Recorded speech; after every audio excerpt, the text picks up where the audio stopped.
Hi, I'm Risha Davis, and I am here to show you how I use Redfin in our business to um, get information about properties and comp properties quickly so that you have accurate information right offhand and be able to talk intelligibly to your seller leads. So what I'm going to do first is I'm going to go ahead and share the screen and open up Redfin. So Redfin is redfin.com. I suggest that you create an account so that you have access to everything that they provide. It is a free account, so you don't have to pay anything for it.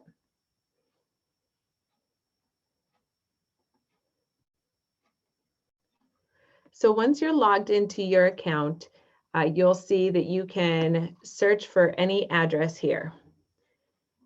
So we're going to choose an address.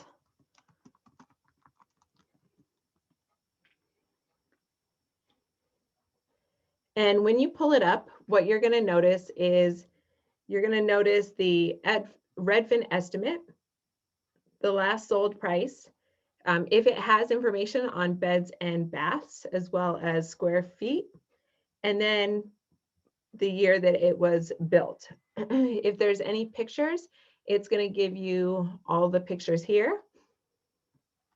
And then if you scroll down, you'll be able to see the different facts about the property. One of the things that we appreciate a lot about Redfin is that it has as close to real-time information as possible. So you're going to get more accurate information than some of the other companies that you may be familiar with, like Zillow or Realtor.com. These are going to show as soon as properties go pending and when they go back active. So if you scroll down, you'll get a lot of information about it. You'll see the latest listing, even though this is not currently active, you'll see what it was. And then you'll be able to see all of the public facts that come from assessors sites, and then the details that come from the most recent listing. This gives you a whole lot of information. Some of the property information here is critical because you get the assessor's number, you get information about the lot size or the builder, the square footage, etc. So you'll want to have this information. Also, we use this when we're comping. We look at this information on the properties that have sold to see how many points were paid by the buyer or the seller, right? How many, was this sold as a conventional loan or FHA, or was it a cash sale? So you get a lot of information there. You also get the listing information, when it's gone on the market, when it's come off the market. And oftentimes we find more of the price history here than we have at other sites.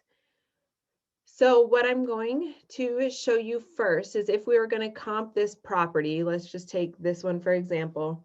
And if this is a lead of ours, we always favorite the properties. That way, if you have a team member on your team doing the comping, you can have them favoriting these houses for you or these properties for you. And so then you can offload that part of the work. So we gather this information and then we come down here. First, you're going to see kind of the Google map, but you don't want to look at that map first. You want to go down and there's a second map. And this map is, it says location, and you'll want to notice where your property, the subject property is in relation to the other streets, so you know where to look. And you're going to click on map nearby homes for sale.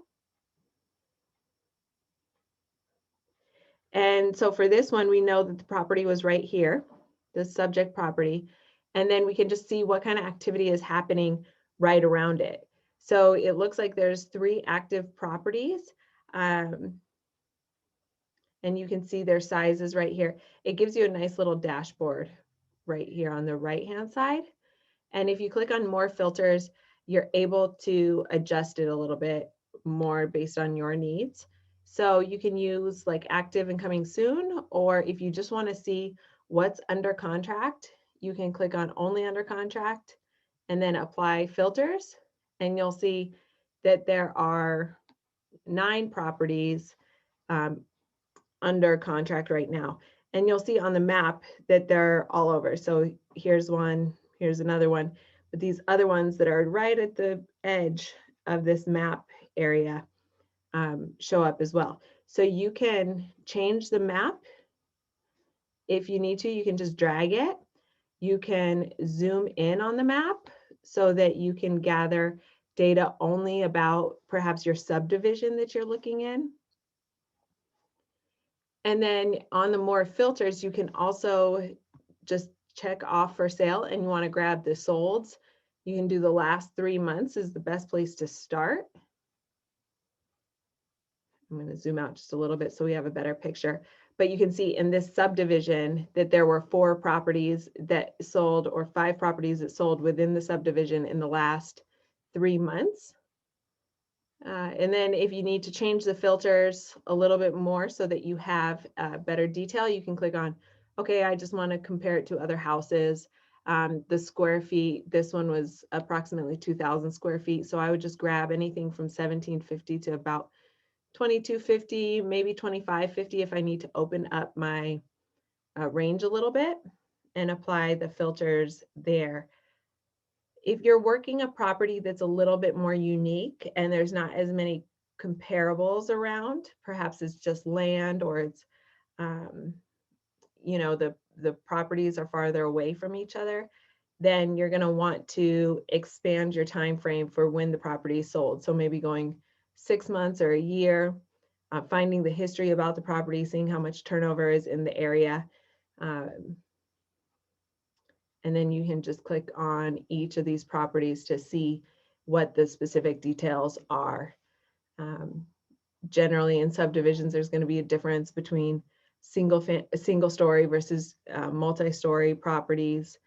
You're going to have the ability to see multifamilies in Redfin as well. So that's very helpful. And then any of these that you want to favorite for whatever reason, you can just click on the heart here and it will add it to your favorite list. So this is how we use Redfin. You can do the same things on your phone on Redfin as you can on the computer. So if you like this video, if you have questions about this video, we really appreciate any likes, any subscriptions to our channel. Make sure you click on the subscribe button so you can get more details, more information from Drew and me in your real estate investing journey. Thanks.